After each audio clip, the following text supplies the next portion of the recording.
The theme of today's episode is validation. And on Saturday, a lot of people around this Texas program got some validation.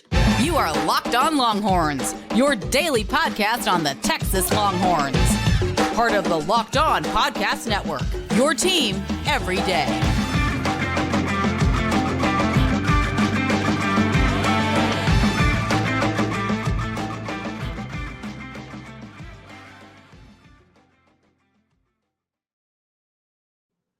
Locked On Longhorns, the show. Jonathan Davis, your host. Today's episode of Locked On Longhorns is brought to you by Gametime. Download the Gametime app, create an account, and get $20 off your first purchase with code LOCKEDONCollege. Once again, download the Gametime app, create an account, and get $20 off your first purchase with Locked On College. On today's episode of Locked On Longhorns, we are talking about what the Alabama win means for Steve Sarkisian, Quinn Ewers, and this Texas football program. And the second segment, an updated outlook of the Texas schedule. Now that we've beaten Alabama, can anybody on this Texas schedule knock them off and keep them out of the Big 12 championship or the college football playoff? And in the last segment, I watched the NFL too. So we're going to round up week one and go through each game with a quick synopsis. So all of that and more on today's episode of Locked On Longhorns, part of the Locked On Podcast Network, your team every day. We're getting close to 3,300 subscribers on YouTube, I believe. So I appreciate all of the support. If you're watching on YouTube, you enjoy the show, please like, please subscribe. I'm also thankful for all of the support on audio, just all the support, period. It's been a fun season thus far. It's always fun when you're winning, and hopefully that continues until December or January. All right, so we're talking about this Texas football team today against Alabama. And last week, before the game, I think this episode came out on Friday, I did a crossover with Chris Gordy of Locked On SEC and Uncle Luke Robinson of Locked On Bama. Just two great guys I've had the opportunity to work with the last 2 years. And Gordy asked me before the game, what was the biggest storyline on the Texas side? Because there were a ton of storylines going into this game. And I said validation. I said Steve Sarkisian, Quinn Ewers, and a lot of people around this Texas program are looking for validation on Saturday. The type of validation that comes from beating a dominant program like Alabama in their house on the road, right? And I know it's one game, but I think for the most part, even though Bama is probably not Georgia at this point, and maybe there's a few other programs that are creeping up to their level, I still think Bama is the standard. And it's a huge deal to not only beat Bama and Nick Saban, but to do it in their house and do it in the fashion that Texas did. Because Texas won by 10, but they should have won by 17, right? If Xavier Worthy catches a short pass and Bert Auburn makes that kick, we win by 17 points. It's not even as close as it looked, right? I think that Texas really kind of went in there and beat up on Bama a little bit, right? So was that win validated? I think it was for certain people. So let's look at Steve Sarkisian, right? Was that win validating for Steve Sarkisian? Well, it depends on what was the narrative going into the game. And I think the narrative on Steve Sarkisian was he was a great offensive mind. I think the narrative was that he was a great offensive play caller that had a lot of success at Alabama, right? And had some success previously at USC. And I think that there was a small sample size, at least before he came into the University of Texas, of him being a good recruiter, right? And I think he validated that the last couple of years at the University of Texas, that he's a really good recruiter. But in terms of a head coach, there was a lot to be desired, right? I think people still had legitimate question marks because even now, after the Alabama win, he's 15-12 at the University of Texas, which is dangerously close to 500. Coming into the University of Texas, he was essentially a 500 head coach. So a lot of people felt like, oh, okay, he's a great coordinator, right? He has the ability to recruit, but can he win at a top level program like the University of Texas? Can he handle the pressure of winning at a top level program like the University of Texas? Because a lot of people would say he couldn't handle being at USC and he was never able to take Washington over the hump. Like he took them over the hump, but then he had to take them over the next hump and he was unable to do that. So I think coming into this game, a lot of people felt like Steve Sarkisian was a great offensive mind, but they didn't know if he was head coach material. Well, I think on Saturday, he validated that he was head coach material because he got his first signature win at the University of Texas. Some people say Kansas State last year. I don't think Kansas State was that vaunting to where it felt like Steve Sarkisian turned a corner when he beat them. I mean, Adrian Martinez started the game. Like, let's be serious, right? And then Oklahoma last year, he did beat them 49-0. That is our biggest rival. But once again, like, look at the product on the field. Let's be serious. Neither one of those wins validated Steve Sarkisian as a head coach. But on Saturday, to go into Tuscaloosa Alabama against your mentor in Nick Saban and win that game in year 3 of developing this program, to me, that validated him as a head coach. Do you think there's anybody out there now that doesn't think that he's building something special in Austin, Texas? Do you think there's any Texas fan out there now that's not 100% sure that he is the right coach to lead this program in the right direction? Do you think there's anybody out there now that think he's better served as a coordinator than a head coach when he just went into Alabama and beat Nick Saban? No, so I think he validated himself. He also validated that he's built this program the right way. When he came in 2021, we had more scholarship receivers than offensive linemen. I'm going to say that again. We had more scholarship receivers than offensive linemen, but he knew we were headed to the SEC, and he knew he had to build a roster that was capable of going into Tuscaloosa or going into the SEC and winning games like this. And in 2 years, he did it.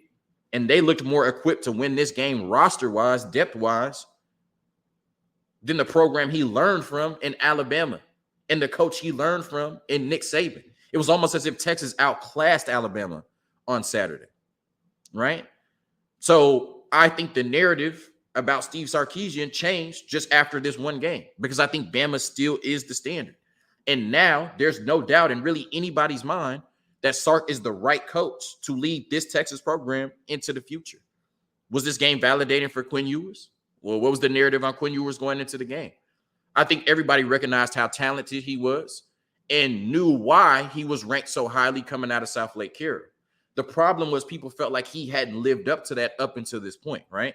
There was the narrative about him, not loving football because he skipped his senior year to go get a bag at Ohio State, right? Then he was third string at Ohio State with all of that talent, leaves to come to the University of Texas, is in a dogfight with Hudson Card all offseason, couldn't even win the job until he finally won it a week before the season.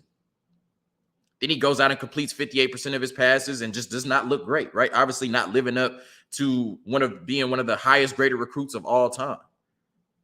And then after the Rice game, there were people like me, right, saying he wasn't special, saying he still couldn't handle pressure in the pocket, saying his mechanics still weren't great. He still couldn't hit the deep ball.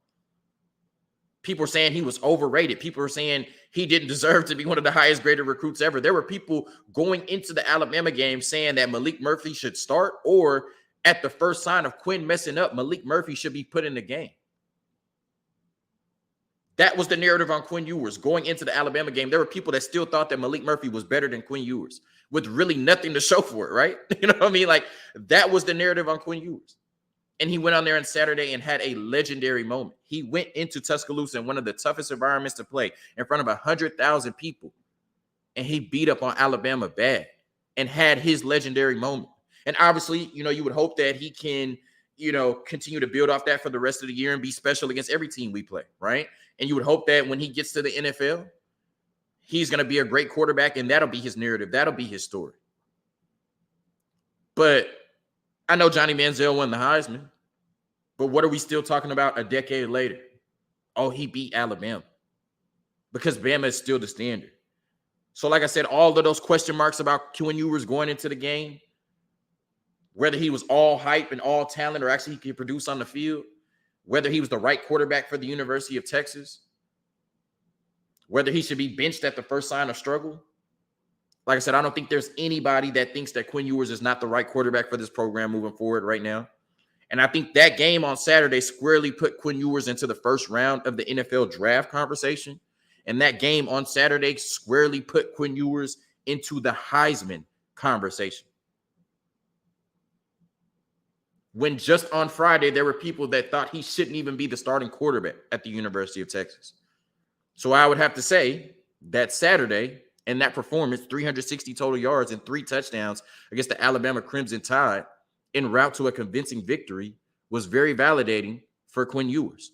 Now let's talk about this Texas football program as a whole. What was the narrative on Texas going into the game? They don't win games like this. Yeah, they're, talented and, they brought in a lot of good recruiting classes, but they've always been talented. They're the same old Texas. They're going to go to Alabama. They're not ready for the SEC. They're going to get whooped up on. That was the narrative surrounding Texas. And a lot of people were waiting on Texas to just fall on their face like they've done for the last decade so they could say, I told you so. It doesn't matter how much talent they have at quarterback, wide receiver, offensive line, defensive line. It's the same old Texas team. And like I said, they went into Tuscaloosa and outclassed Alabama. And now they have validated themselves as the number 4 team in the country. They have validated themselves as a program on the rise. Even if you are a Texas hater, even if you are somebody who has, sat there and bet against Texas for the last 10 years. We said all offseason that it looked different. It felt different, excuse me. And now we have confirmation that it looks different. So everybody can see. They may be still waiting on Texas to fall on their face. They still may hate Texas. But they have to acknowledge that this Texas football program is different than what they've seen the last 10 years. And this Texas football program is special compared to what they've seen the last 10 years. And what I love about this Texas football team is that they can win both ways, right? Because it was always in the past, the defense showed out, but where was the offense? Or the offense showed out, but the defense couldn't stop a nosebleed. Now it looks like both units are on the verge of being dominant. So I think Steve Sarkisian validated himself as a head coach on Saturday, the right head coach for this program. I think that Quinn Ewers validated himself as a superstar quarterback in college football, one of the best in college football, a future first-round draft pick, a Heisman candidate, and the right quarterback for this football program moving forward. And I think this Texas football program validated themselves as one of the best in the country and a force to be reckoned with right now and in the future in the SEC. A quick word from our sponsors, and then we're looking at the rest of our schedule. Who can knock off this Texas football team? I'm looking at it right now, and I don't see many contenders. This episode is brought to you by Gametime. Forget planning months in advance. Gametime has deals on tickets right up to the day of the event. Get exclusive flash deals on tickets for football, basketball, baseball, concerts, comedy, theater, and more. The Gametime guarantee means you'll always get the best price. If you find tickets in the same section and row for less, Gametime will credit you 110% of the difference. So snag the tickets without the stress with Gametime. Download the Gametime app, create an account, and use code LOCKEDONCollege for $20 off your first purchase. Terms apply again. Create an account and redeem code LOCKEDONCollege for $20 off. Download Gametime today. Last minute tickets, lowest price, guaranteed. All right, so when I talked about this Texas football team in the offseason, I said the conversation really starts on September 10th. It's September 12th, so we're continuing the conversation. But I said the conversation starts on September 10th about what this Texas football team could be. Could they be a college football playoff team? Or should they just focus on, winning the Big 12? And I remember last year after they lost to Alabama, people were saying, okay, well, if they play like that against Alabama, then they should be able to beat everybody else on their schedule. And then Washington, Texas Tech, Oklahoma State, and TCU obviously had other plans, right? But that was the thought. Like, okay, if you can play like that against Alabama, then you should be able to beat everybody else. I came into the season predicting this team to be 10-2, but I already have to pivot off of that because they beat Alabama, who I predicted them to lose to, right? So now I'm changing my prediction to 11-1. I'm not going to, just pick another team randomly and say they're going to beat Texas. So now my prediction is 11-1. I'm going to leave Kansas State as a loss, right? Even though I think they can beat Kansas State, I just picked 10-2 and had to pick two teams. So I picked the two best teams on their schedule, right? But I kind of feel the same way this year. And this year, it kind of makes more sense because it was like last year, it was like we lost to Bama. Like I get we shouldn't have lost to Bama. Quinn Ewers got hurt. There were some questionable calls. But it was like, how can you say, okay, we lost to Bama. Now we should be a college football playoff team, right? Now that we beat Bama and we're the number 4 team in the country and we control our own destiny, and if they run the table and beat everybody, there's no question in my mind they'll be in the college football playoff, then it makes a ton more sense. And now when you look at how they were able to go into Tuscaloosa, and I'll say it again, outclass Nick Saban and the Alabama Crimson Tide, deductive reasoning would tell you there's not another team on the schedule that should be able to beat the Texas Longhorns. At this point, it feels like to me, the only people that can beat the Texas Longhorns, at least until they were to make it to the college football playoff or the Big 12 championship, that's a big game, right, is themselves. The only thing keeping Texas right now from the Big 12 championship or the college football playoff is the Texas Longhorns. And so hopefully they come out and treat Wyoming like they treated Alabama, treat Baylor like they treated Alabama, et cetera, et cetera. But let's run through the schedule. Obviously, Wyoming, a team that made some noise week 1 and beat Texas Tech, but the University of Texas is not Texas Tech. And like I said, this is Saturday. This is my 30th birthday. They will handle business because I'll be in the building, right? If not for any other reason, even if they're not self-motivated, they'll be Jonathan Davis motivated. They will win on Saturday by a good margin. But I'm excited to see this Wyoming team in person, right? Baylor, they look bad. They've lost their first 2 games to Texas State and then Utah, without Cam Rising. Just 2 bad losses, especially when you had a lead late in that game on Utah. I just don't see anything about this Baylor team that can compete with Texas. They're on their backup quarterback right now. Just not enough talent to compete with this Texas team that just went into, Tuscaloosa and beat Alabama. So I don't think Baylor has anything for Texas. Kansas, I will sleep on. And I think Kansas, that is going to be a really good game in DKR. They have a very explosive offense. Everything that Jalen Milroe couldn't do on Saturday, Jalen Daniels can, right? He can take off with the ball, run, make plays with his legs, but he can also dice you up in that passing game. And Devin Neal might be the best running back that Texas faces all year, right? He's just an exceptional running back at Kansas. They have an explosive offense. Now, on the defensive side of the ball, they leave a lot to be desired. And this definitely could be a 40-40, 38-41 type of game where both offenses shine. I think Texas wins, but Kansas definitely will be a force to be reckoned with in DKR. Oklahoma, this is one of those games where anything can happen at any time, right? We didn't expect to win 49-0 last year, and we didn't expect to blow a 21-point lead the year before, right? It's just something about this game where anything can happen, right? But when you look at Oklahoma, they were dominant in week 1, the most dominant team in the Big 12, winning 73-0 against Arkansas State. But then they came back against SMU and only won 28-11. That game was somewhat of a dogfight, if you can call winning by 17 points a dogfight, right? So I just still think that Oklahoma is kind of rebuilding, right? They're a great program that brings in a lot of talent. So the rebuild will happen a little bit faster than most programs. But to say that they're on the level of Texas right now, I don't believe so. So I think Texas wins that game. But, of course, it's Oklahoma. It's Red River, neutral site. Anything can happen if Texas, kind of shows up and plays with their food. Like I said, at this point, the only school that can beat Texas is Texas. Houston, they had a good win against UTSA, low scoring, 17-14, but then came back and lost to Rice and JT Daniels in double overtime or overtime. I think Houston has some capability on the offensive side of the ball, but just a team that cannot compete talent-wise with the University of Texas. And even with this game being in Houston, you're going to see a ton of burnt orange. Look how much burnt orange you saw in Tuscaloosa. You think we won't show out in Houston, Texas?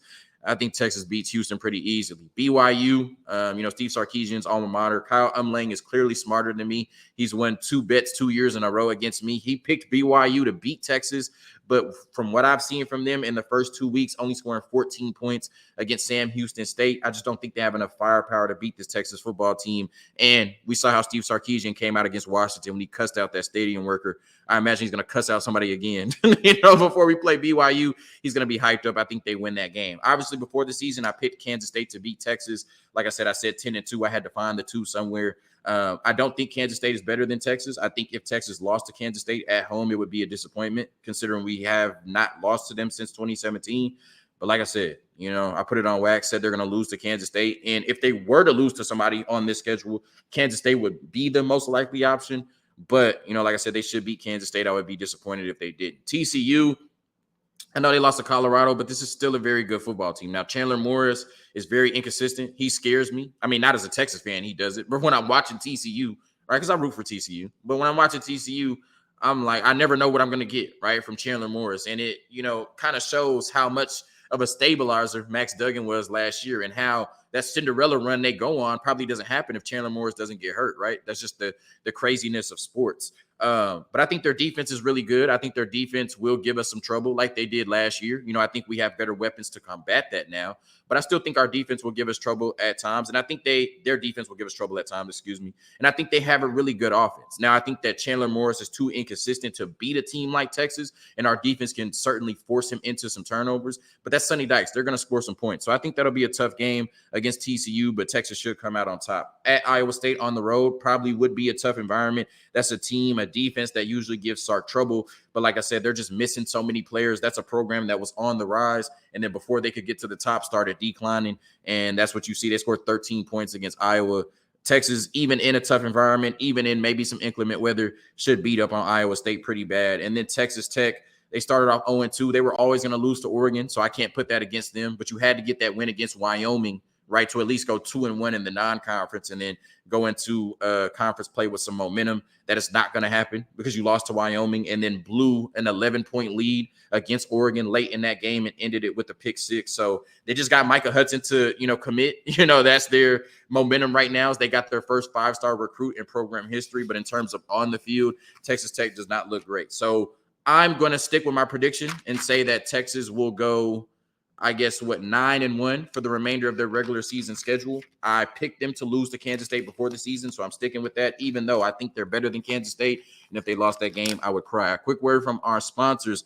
And then, like I said, I watched the NFL too. So let's run through all 16 games that we saw on Sunday and Monday and Thursday, of this weekend.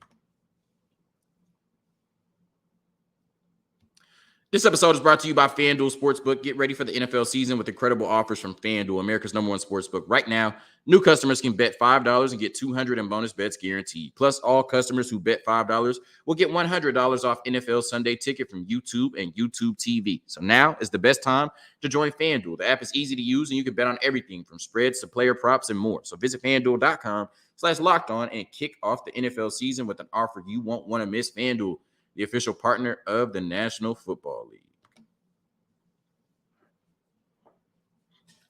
All right, here we go. Our first NFL rundown of the season. I wish I could go as fast as Chris Berman, the fastest 60 minutes, but I can't do that. But here we go. On Thursday, the Lions and the Chiefs played each other. No Travis Kelce, no Chris Jones for the Chiefs. Very mediocre wide receiver core. I like Kadarius Toney a lot. Probably the worst game of his life. That led to the Lions winning 21-20. I really like this Lions team, but that's a game that the Chiefs should have won and probably would win 9 times out of 10. But very excited to see what the Lions do this year. Ravens 25 over the Texans 9. I live right across the street from the Texans Stadium, so I'm invested in their season. The new offense, right, for Todd Monken coming from Georgia didn't look great, right, for Lamar and the Ravens. Odell only had 2 catches. Zay Flowers looked good, but they just didn't wow me. And they also just lost J.K. Dobbins to another ACL injury. Just so sad, praying for him. I thought the Texans defense looked really good. Like I said, that new offense for Baltimore didn't look any different than what we saw when the previous offensive Greg Roman was there, right? So, we'll have to see what happened with that. C.J. Stroud didn't look great, but he was going against the Ravens defense. But like I said, D'Amico Ryans showed impact in his first game. Texans defense looked great. Browns-Bengals, I was watching that game because I have Joe Mixon and Nick Chubb on my fantasy team, and the Browns just went out there and beat up on the Bengals. I'm not sure if Joe Burrow is still injured or what's going on, but 24-3, you saw the video by now of Myles Garrett out there practicing his crossover before he, led Joe Burrow into a sack. Like, they were just playing with him, right? And now, Jamar Chase should be smarter with his words, trying to call people elves and stuff before the game, saying it's just Cleveland. Well, y'all just lost by 21 points to just Cleveland, right? The Buccaneers beat the Vikings 20-17. This was surprising to me. I thought that the Vikings would win pretty handily. They got Kirk Cousins, they got Jordan Addison, they got, Justin Jefferson. I thought that would be enough. And they have the pieces on defense to be great, but I wouldn't say be great, but they have the pieces on defense to be good, be better than they've been. But it's just something missing. I don't know if it's Kirk Cousins at quarterback. I don't know if it's the coach, just the culture, what it is, but there's clearly just something missing there. They go down to Baker Mayfield and the Buccaneers in week 1. Saints 16, Titans 15. This just looks like the anemic offense bowl. Ryan Tannehill was trash, but I think Derek Carr is still trash. You know what I mean? No, I'm just kidding. He's not trash. And Ryan Tannehill's not trash. But, this was just a game of offensive futility. Yeah, not much to say about it, right? But, Alvin Kamara comes back in week 3, so the Saints offense will take off. It was good to see Michael Thomas back on the field and producing, and we know Chris Olave is a dog. So this is a Saints team that is not great overall, but, the NFC South is a little down this year, so they or the Falcons could win that division. Speaking of the Falcons, Bijan Robinson stepped on the scene in a big way, 20 fantasy points in his first game. The problem for Bijan fantasy owners was he was outscored by his backup in the first game. So you never know, how Arthur Smith is going to deploy his weapons, right? And I think Cordell Patterson didn't even play. So that's another weapon that you're going to have to, navigate through, especially with Kyle Pitts and, Drake London as well. But, I think this is a Falcons offense with a ton of talent. I'm not sure that they always deploy it in the best way, and not sure how much faith we should have in Desmond Ridder, leading the show. But like I said, this is a Falcons team that should be competing with the Saints throughout the year to win that division and get into the playoffs. And I think, Bryce Young, he's not having a lot to work with. They only scored 10 points, but I have a lot of faith in Bryce. I think he'll eventually be a really good quarterback at this level. Jaguars 31, Colts 21. This was interesting. I got Anthony Richardson on my fantasy team, so I was checking this one out.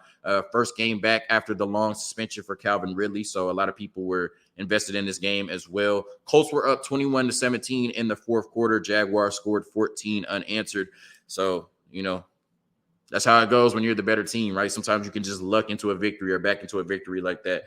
49ers, a lot of people think they may be the best team in the NFC outside of the Eagles and the Cowboys. They beat up on the Steelers pretty bad, 30-7. My bold prediction is this is the year that Mike Tomlin does not go 500 or better. Commanders 20 over the Cardinals 16. Commanders still look blah to me, which is great because we play them twice. I'm a Cowboys fan. The Cardinals would have won this game if they kept Colt McCoy, but they're tanking, so I guess that's the point, right? They got rid of Colt McCoy and were unable to score 21 points against a bad Washington team. The Raiders 17 over the Broncos 16. The second year with Russell Wilson. I know Jerry Jeudy didn't play. Sean Payton is there. Russell Wilson threw the ball 34 times and had 177 passing yards. He really might be cooked. Dolphins 36, Chargers 34. I watched this game. It was explosive. It was as advertised. Tua Tagovailoa is my starting quarterback on my fantasy team, so it was fruitful to watch as well. If you do not have Tyreek Hill, Tua Tagovailoa, or Jalen Waddle, even though he doesn't go crazy on Sunday on your fantasy team moving forward, that is malpractice. That offense with that speed and Tua's accuracy is just a cheat code. In fantasy at this point, you got to tap in somehow. And once again, there's just something missing with the Chargers. You got all that talent. You got Justin Herbert, all that talent on defense, and you still find a way to lose, right? It's just they just can't win the big games. I don't know what it is. Eagles 25, Patriots 20. Patriots started the game with a pick six and then an Ezekiel Elliott fumble and then outplayed the Eagles the rest of the game, but they had already done too much damage. So Eagles, they showed why they have so much talent, and they showed why they have the pedigree to get to the Super Bowl, winning a tough game like this. But I thought the Patriots outplayed them for three quarters, just couldn't put enough points on the board. Packers 38, Bears 20. The Packers are a great franchise. The Bears aren't, right? So, Jordan Love came out in his debut and, almost doubled up on the Bears. Rams 30 over the Seahawks 13. This was surprising. I think people put too much stock into the Seahawks making the playoffs last year and put too much stock in the Rams being trash last year, right? And I think the Rams are a lot better than people thought. And I think the Seahawks aren't as good as people thought. And that showed up on tape on Sunday. The Cowboys beat the Giants 40-0. I don't have to say much. I'm a Cowboys fan. We coming. Like Coach Prime said, we coming. And then the Bills 16, Jets 22. Imagine somebody telling you that Aaron Rodgers wasn't going to have a completion. He was likely going to rupture his Achilles. The news hasn't came out yet, but that's what it looks like. And they were going to beat the Bills in overtime because Josh Allen turned the ball over 4 times. And pretty much all 4 of them were unforced. Like, it was just him just throwing it up to a DB or running into his own lineman and fumbling. I don't know what's going on with Josh Allen. He's one of my favorite players in the league, but starting to look like he's regressed, right? This wasn't just a last year thing when his elbow was hurt. He looked bad last night. I don't know. Thank you for tuning in to another episode of Locked On Longhorns, part of the Locked On Podcast Network, your team every day. All I know is my Texas Longhorns won, my fantasy team won, and my Cowboys won. Hook 'em. And peace.